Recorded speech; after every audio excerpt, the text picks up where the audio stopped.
Assalamualaikum warahmatullahi wabarakatuh.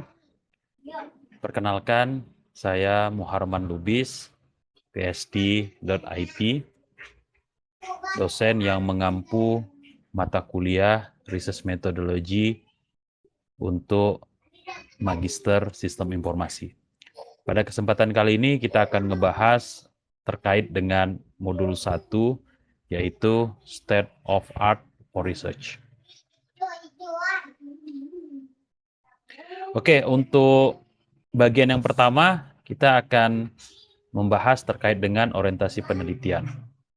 Kita mulai dari definisi. Apakah yang dimaksud dengan state of the art? Cara yang paling baik adalah dengan melihat sinonim, ya. Jadi kata yang memiliki kemiripan.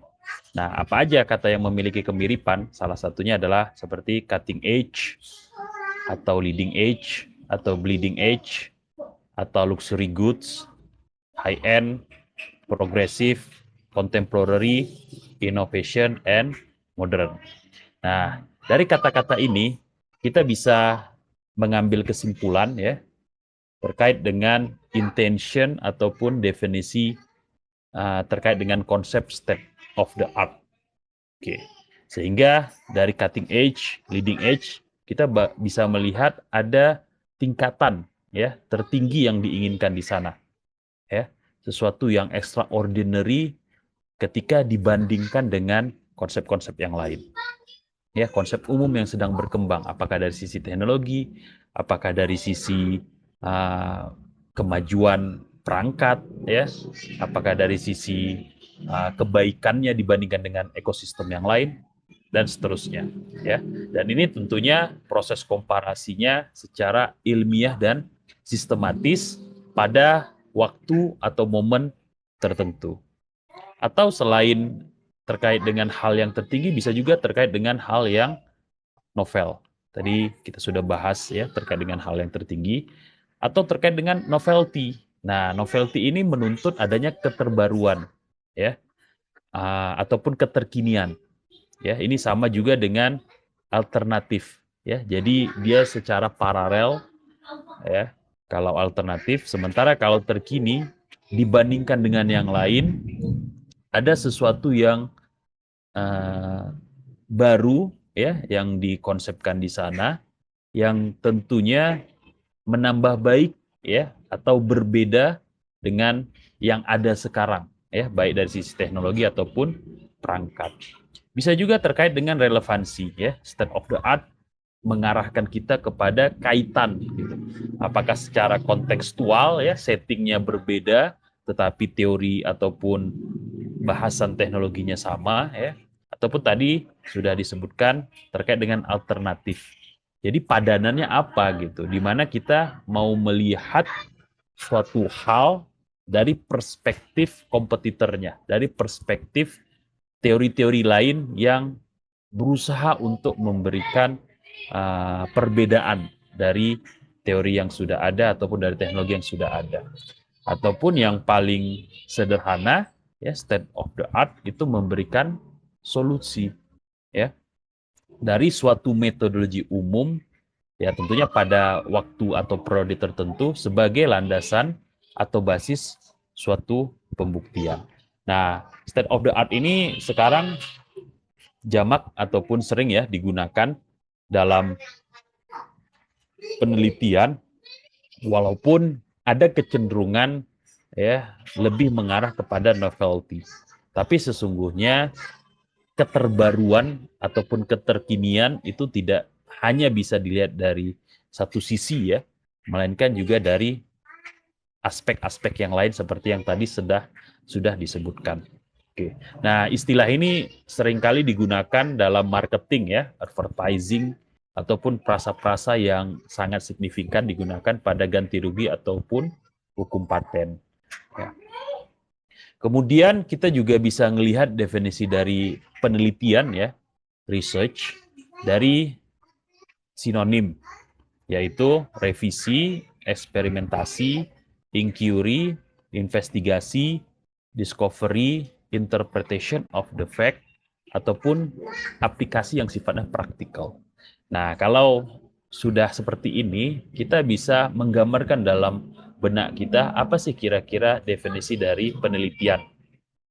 Nah, kalau di sini kita coba artikan sebagai suatu kerja yang sifatnya kreatif ya, dan juga sistematis, ada polanya yang dilakukan untuk meningkatkan wawasan pengetahuan dengan melibatkan suatu peninjauan ulang, pengumpulan data, ya, analisa informasi.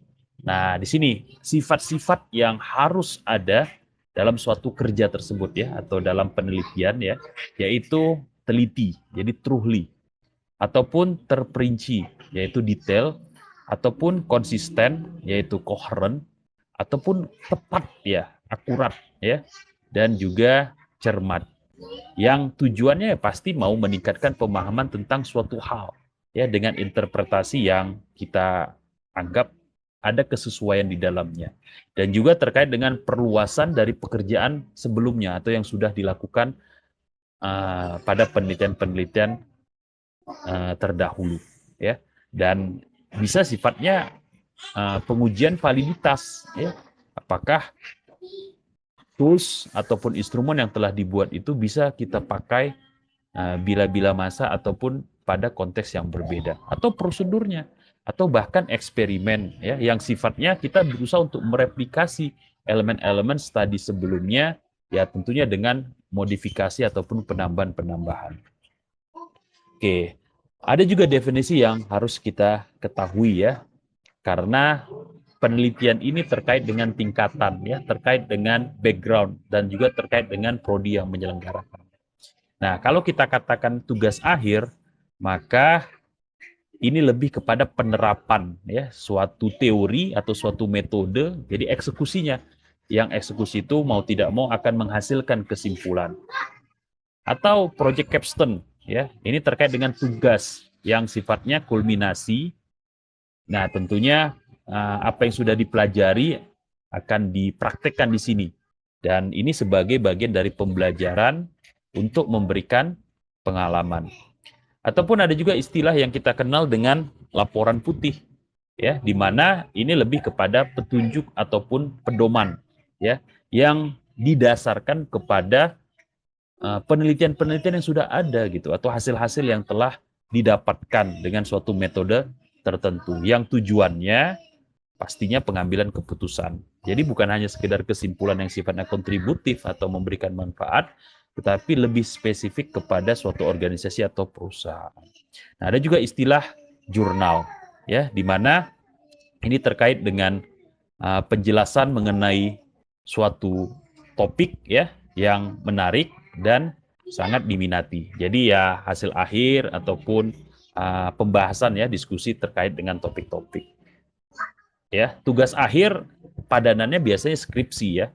Nah, bedanya dalam tugas akhir cenderung lebih kepada eksekusi, sementara dalam skripsi dituntut juga adanya dasar analisis terkait dengan data primer ataupun data sekunder. Jadi kesimpulannya itu bukan saja hanya dari sekedar eksekusi, tetapi juga analisa mengenai hasil.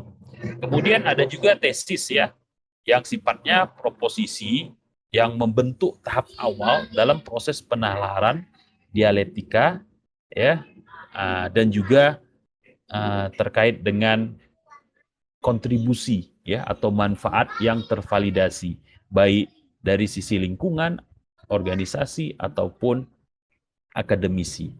Nah, jadi perbedaannya dari sini kita bisa melihat bahwa ada penambahan, ada sesuatu yang lebih diinginkan dari sekedar skripsi dan tugas akhir, di mana dalam tesis ada proses penalaran secara dialektik ya, di mana kita melihat secara kritis, melihat secara pemahaman nalar kita mengenai suatu teori yang kita berusaha untuk mengoptimalisasi atau memodifikasi teori itu dengan harapan bahwa hasil yang didapatkan akan lebih efektif dan juga efisien. Dan yang terakhir tentunya disertasi. Nah, ini lebih ekstensif ya, lebih mendalam, bukan hanya luas ya dalam bahasan tesis yang arahnya lebih wide, tapi dalam disertasi kita lebih dalam, lebih spesifik ke elemen-elemen atau subjek-subjek tertentu yang selain kita mendalam juga menyeluruh dengan mempertimbangkan banyak hal.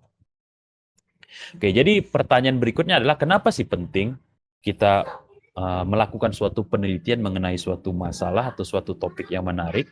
Tentu yang pertama, dengan adanya penelitian kita bisa mengurangi bias ataupun kecenderungan kita ke salah satu hasil, sehingga jawabannya jadi lebih adil. Nah, tentu ini harus dengan proses pengumpulan bukti-bukti yang valid. Nah, dari bukti valid inilah kemudian kita bisa mengatasnamakan netralitas kita ataupun mengatasnamakan tanggung jawab akademis kita. Selain itu, kita juga harus punya solusi yang adil dan berimbang terkait dengan suatu masalah. Tentunya alternatifnya itu harus relevan. Jadi kalau memang ini tidak bisa dengan keterbatasan tertentu, ada alternatif lain, ya, ada teori lain yang bisa dipakai dengan limitasi ataupun yang sesuai dengan keadaan ataupun kondisi kita. Yang terakhir adalah, yang berikutnya adalah mengevaluasi baik, buruk, positif, negatif, ya, kelebihan dan kekurangan, kekuatan dan kelemahan dari suatu konten, ya, berdasarkan konsep yang tepat dalam konteks tertentu. Jadi mau tidak mau harus ada proses assessment, ya, proses evaluasi, proses penilaian di dalamnya dengan bobot-bobot yang konsisten dan juga koheren dari awal sampai akhir, sehingga dengannya kita bisa mempertimbangkan atau menjadikan ini sebagai basis dalam pengambilan keputusan. Selain itu, kita juga berusaha untuk meningkatkan peluang kesuksesan, ya, dan keberhasilan dari implementasi atau pelaksanaan suatu keputusan. Nah, jadi bukan hanya sekedar mengambil keputusan, tapi kita juga harus yakin, sure, bahwa penerapannya ataupun keputusan yang didasarkan pada hasil-hasil yang sudah kita dapatkan atau sudah kita kumpulkan itu keberhasilannya akan tinggi, ya, sehingga mau tidak mau ini akan mengurangi resiko atau memuluskan langkah kita ke next step.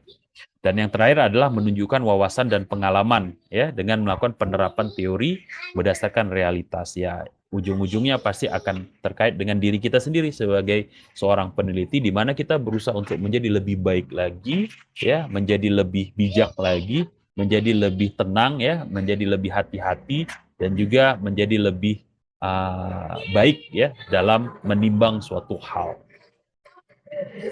Oke, setelah kita pembahasan terkait dengan model 1-1, kita akan lanjut kepada pembahasan model 1-2.